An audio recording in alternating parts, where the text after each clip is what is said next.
好茶，来行。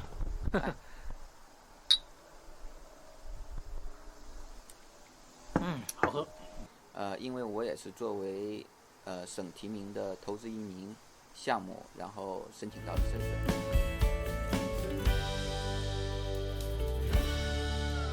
那么到了这边以后，因为考虑到本身投资项目的需求，然后我跟移民局也说了我的之前的生意背景，所以很快就是说移民局就批准了我做这个项目。但是也有可能我这个项目可能是个唯一的批准的 trading 项目。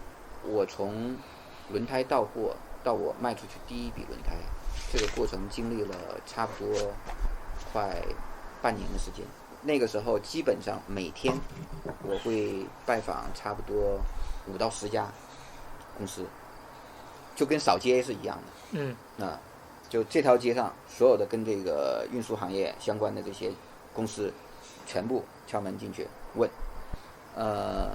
很快就是说我发现这种方式是收效甚微，而且当地人并不接纳这种所谓冷门拜访的一种方式。对然后我马上呢就是说雇佣了一个当地人，一个销售，然后这时候就是采用电话销售的方式。这种电话销售的方式实际上是整个北美或者说加拿大他所认可的一种销售方式。首先你一天可以打你知道需要打多少个电话吗？可以打100-200个吧。对，一天要打100-200个。然后你知道能够 making appointment 继续深入往下谈的有多少个吗1%-2%估计就是1%-2%，对吧？效果很好。然后那个时候我们就开始每个星期能差不多有1到2家当地的公司能够约上见面。这个时候当别人跟你 making appointment 同意见的时候，你那时候再去推销你的产品的时候再去介绍你的产品的时候，他是接纳你的，而不是持着一种拒绝和我听一听就 OK 的这种态度了。我们就基本上在头3个月吧，这里排名可能前10家的大的公司，我们拿下了一半，做我们的这个轮胎测试，数据是很有说服力的。我会去收集我的轮胎的磨损的数据和它的单位成本，带来一手的资料。其中一家很大的公司他的老板收到了我的这个数据分析之后，他当时的给我的邮件的回复就是被惊艳到了。他说他从来没有见过这样的分析报告。你说你的质量很好，你说你的东西耐磨，能够节约成本，是没有任何说服力的。因为你没有数据。我是每个月都去做测量，每个月都要给他算成本的。而大部分的就是说这些运输公司呢，它只是有这么一个过程式，就是说结果式的了解，但是它没有过程式的追踪。你这时候做比较，米其林按照它目前的采购价格和它翻新以后的这个价格和整个轮胎的生命周期里面，它得出的结论是100公里9分钱。然后呢，韩泰这也是米其林算是高端产品，那是汉库克算是中高端产品和中端产品。那么韩泰得下来的结论呢是差不多，对8毛7，这也是他们自己内部的数据，是我的分析和他的实际的数据差不多是一致的，对，是没有区别的。对。那么我的价格会达到100公里2/7，能节约多少呢？我能节约至少20%。但是所有的人用过中国的轮胎以后，都会跟你说中国的轮胎来了就是 rubbish。为什么？没有数据的统计，对吧？不是，因为它确实是 rubbish。米其林一条轮胎能跑60万公里，中国很多轮胎来了以后，可能就跑了不到10万公里。那是为什么呢？你为什么你的那个轮胎不是3到40万公里吗？对呀，中国有差不多，包括就仅仅山东一个省，你知道它轮胎企业会有多少个吗？会有2-3千个轮胎生产厂，这么多的工厂，你认为他们都是一个产品质量，都是一个水平的吗？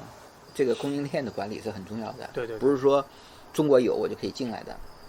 应该说，为什么中国产品在国际市场的形象这么差？是因为80%的东西都是垃圾，它不是没有好东西，有好东西，但是你第一很难进到一线产品的供应链里面去，对，供应链里面，你中国的好的，你像杭州中测的轮胎，它的质量水平可能会跟Goodyear是一致，差不多，甚至更高的。但是你是拿不到它的采购权的。像这种一线产品已经被垄断了，而且很多都是被当地西人经销商已经垄断了。就等于说这边的当地人，他其实他真的用到了中国的这些一线品牌的轮胎，他也不知道是中国的，他可能就是觉得是他是从 Cortell 买的，或者从 Canadian Tire 买的，对吧？他并不知道这个产品是中国的。但是市场上80%，他能够进入的那些供应链的那些品牌，都是一些比较差的。特别是如果真的是在网上去购买的话，你是根本不知道，你没有办法鉴定它的质量，对吧？你肯定也就选便宜的。对呀，当然就是说很多人就是为了图便宜啊，他就去买了，他也不 care。那但是我有一个疑问，就是既然中国存在这种现象，就是一线的品牌的经销权都被垄断了，像米其林啊、Goodyear啊、普利司通啊，它应该也是存在这种现象的呀？他们的经销权是不是也被垄断了？那这样的话，那为什么就是美国的、法国的或者日本品牌形象就没有被破坏呢？因为他们东西好啊，他们没有垃圾啊。就中国有好的，但是中国很多垃圾，就他们垃圾比较少。那其实还是一个行业集中度的问题。这一次疫情，中国的口罩，对，你中国没有好口罩吗？有。你现在 Costco 卖的那个口罩都是中国产的，对吧？对，戴上去你一看就知道质量很好。但是中国的这个口罩风波在全世界是引起了很大的轰动的，因为很多垃圾过来。基本上我跟你说，一个农民村里的企业家，他是就可以干起来的。就像口罩是一样的道理。对。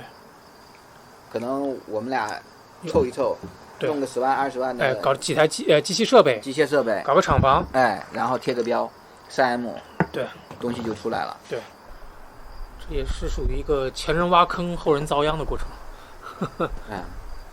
是这么一个过程。这不是前人栽树后人乘凉，就是前人挖坑后人遭殃了。为什么这里的大店它能够100年传承，而且这些大店一个接着一个的在不同的城市能够建起来？举个最简单的例子，就是 Costco， 它的信誉是建立在什么样的程度？无条件退货，有选择性的给你提供最好的产品，最低的价格。对，所以这个理念，我觉得是每一个就是说做生意的人想从事不管是任何行业的人，他应该秉承的一个理念。出现了这种问题以后，客户会 complain 的。对。我的处理就是免费把所有的轮胎全部都给他换掉。但是他退货多的话，你岂不是亏啊？你没有办法的，这就是你的信誉，你是要 pay your cost 的。你的信誉不是空口而来的，是你要说到做到的。但是这边的恶意退货的情况应该不多吧？很少。就如果是恶意退货太多了，那你真的是这个生意很少，做不下去，没法做了。应该怎么说呢？当地人还是不错的，他们还是很讲诚信的，他不会因为是他的问题来过度的来追究你的。对。我只碰到过，应该情况怎么说呢？2家这样的，他后来成了我的忠实用户啊，被你感动了，就是因为一条胎。那么他有一天他就跟我打电话说，他说你的轮胎质量太差了。我说为什么？他说我装上2个星期，侧面就爆了。然后他说因为你的轮胎质量差，所以它才会爆。我去看了以后，很明显的是外力造成的这种轮胎损伤。然后我没有说什么，我给他拿了一条新胎。他就问我你收费吗？我说我不收你的钱，我说你免费换挡，我说你的车能够正常使用送走。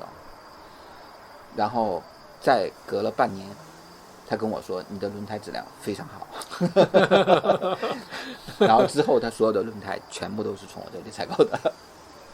信誉就是这样一步一步建立起来，而且他也从来没有说再有因为类似的问题来找过我。一个新的移民来到新的这样的一个加拿大这样的商业环境中，语言毕竟不是母语，文化也有差异，那你觉得会受到当地人的排挤吗？排挤谈不上，但是会影响你。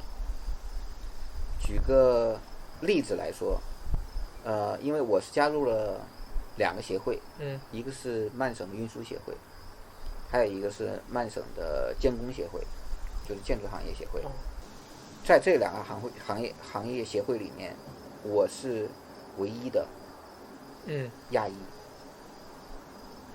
他们每年也都会有这种聚会，然后去了以后，很多人当然见面都会聊一聊，介绍一下自己，对吧？很正常的。礼貌的话，我会跟你交换名片，相互介绍一下，这很正常吧？他当地人他就会有这样的，他不接受你的名片，我也不跟你说，而且他的第一句话，他跟你说的时候，我来这里是参加年会的，我不是来接受 sales 的，你不要向我推销任何东西，莫名其妙吧？但这种事情并不作为你决定你是否继续参与进去的一个条件，而且真正当你去做具体的公司的时候，那个时候没有人会 care 你是中国来的还是非洲来的还是亚洲来的，没有人 care。我需要的时候，我是需要你的产品，需要你的服务的，那个时候是不存在这种问题的。所以说我认为呢，就是说会有影响，一定程度的影响，但它不是一个决定性因素。就是你的意思就是说，种族歧视这个还是存在的，但并不是一个人成功的最关键的因素。它是存在的，对吧？非常歧视性的这种，跟你接触的时候沟通的时候，其实也很难继续下去的。因为我有个客户，当时我去见面说了这种东西他看了不以为然，而且呢，他会把华为的事情特意的跟你说。是。那你碰到这样的人，你就知道他是很抵触的，对，你就没有必要跟他做。对，就不是对的人。那你在这边办事情，你觉得这边的政府的效率怎么样？有没有一些灰色的或者比较腐败的地方？加拿大这边没有，我反而这一点我是很认同的。从公司注册到申请就是 City 的那个Occupancy Certificate， 提交所有的文件、审查所有的这一系列的过程，包括曼省的 Hydro， 还有因为我涉及到所有这些部门吧，政府部门，我觉得都是很高效的，而且也是很廉洁的。他们承诺，比如说在24小时之内给你承诺做到什么样的结果的时候，他一定会给你做的。